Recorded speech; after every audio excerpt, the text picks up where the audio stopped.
I grew up in the New York area.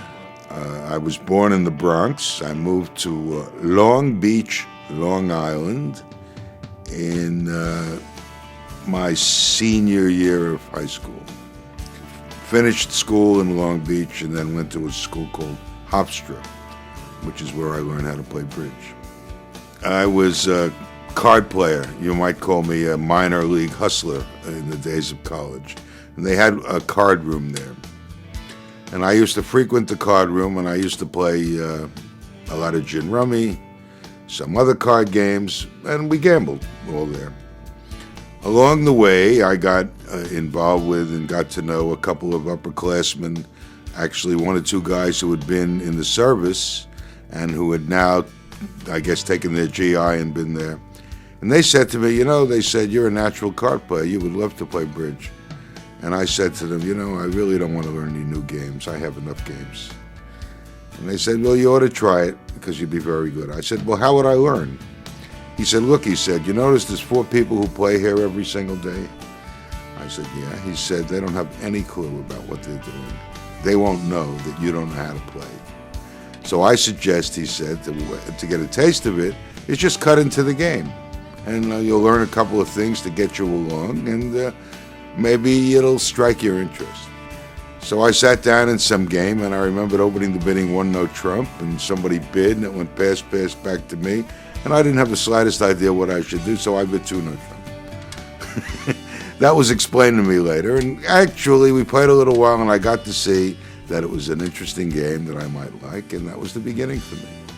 Is that when you talked about the Regency, or you talked about the Cavendish, or you talked about the Mayfair, there are all places where people would congregate to play bridge for money, which was illegal or semi-legal at very best, but it was another one of those victimless crimes that were difficult to prosecute, and nobody lost enough money, generally speaking, to have a scandal. There was a time when, for a little while, somebody did lose a great deal of money, and their wife, who felt a shortage in the house, might have called the police, and there might have been incidents.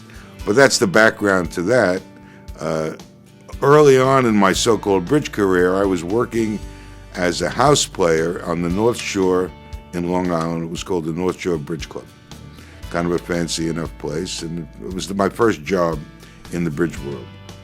And it was certainly a nice experience because I was sort of getting a lot of help from the better players at that time to learn how to play. The nice thing for me about New York is everybody was willing to give me whatever they had in terms of information or knowledge because they all saw that I had some potential. And I guess it's fun when you're a little older. You see somebody with potential, you like to share what you have with them. So I started playing and then eventually working there. So I was out on the island for a number of years, and then I had my own club, and all this was all right. And then I got a call from the Cavendish. The Cavendish wanted me to come and manage the Cavendish.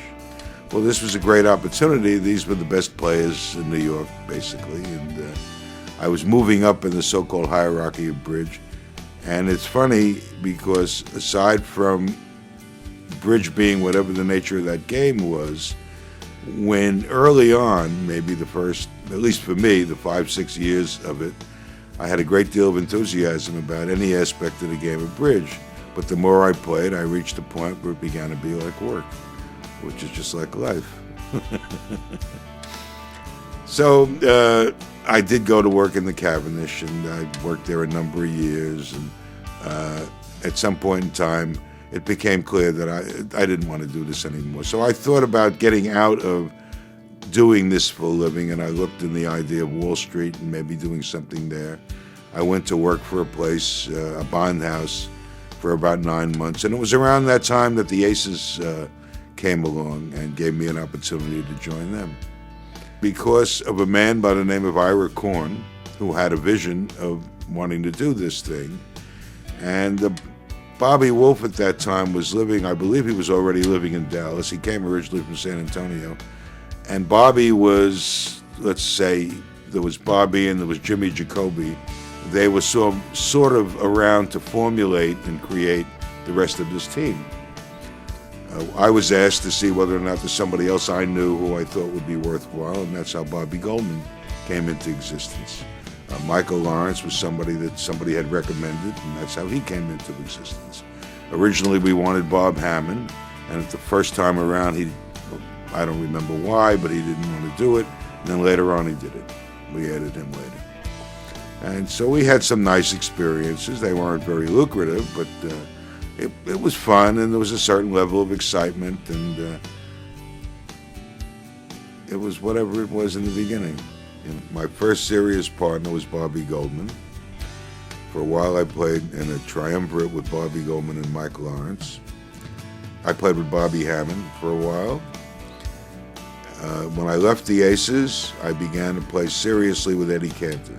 He became a fixed partner of mine for a long time. Then I had occasion to play with Freddie Hamilton. I think I won a world championship with every guy once, which was some novelty that I could play with a lot of people. I had a lot of rubber bridge experience. My longest partnership in this period of time was with Eddie. We were very good friends. We spent a lot of time together.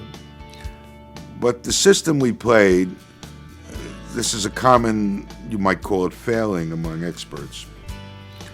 It was sort of a hodgepodge of thoughts and ideas that two people had melded together. It would be better if a third person who might be the equal of these people in terms of their own bridge knowledge could say to them, this is what you're going to play, learn it, understand it, get comfortable with it, and do it. Because that way, all the ego aspects of your own point of view would be removed. So Eddie and I, you might say, did very well despite ourselves. The reason why we could do well is our temperaments were good. We didn't get too upset with one another. Eddie would be more inclined to get upset at himself than he would his partner. I would get upset at myself, but probably nobody would know it. The good bridge player, or the very good bridge player, has to be enormously self-critical and honest with themselves about what goes on. Ideally, to be the best partner you could be, you have to be able to recognize and trust that your partner is doing the very best they can. At that moment in time, they're trying, they're on your team, they want to win. So if you find a way to show how smart you are, and you succeed in making them feel bad, they'll play worse. In the beginning, there are a number of elements. One of them is the nature of who you are has to be competitive. Every hand is a potential for being a sort of play or a movie or a scene in a play in a movie, because everything changes a little bit like poker. When you have three people, the unique characteristics of who they are, along with yourself, make up a table, even for a little while. And so there's a drama existing about that situation. And then the game has its own unique way of being novel. You can play for a very long time and still come across situations you might not have seen before. I'm a little reluctant to give up that which was my life's main experience. It was my form of expertise. So even though I may not play as well as I once did, I have some curiosity about it. If I had to be remembered, I would say maybe as one of the experts of my time, I was perhaps a rich combination of both a natural player and a player who had eventually really learned the science of bidding. I had a good background in terms of rubber bridge and understood early on that if you wanted to win, not only did you keep your mouth shut, but you recognized that your partner didn't necessarily do what you wanted them to do. So your trick in basically all levels of the game is to discover what your partner is about and to make yourself compatible with that. That's the simplest and the best thing I can offer for any partnership.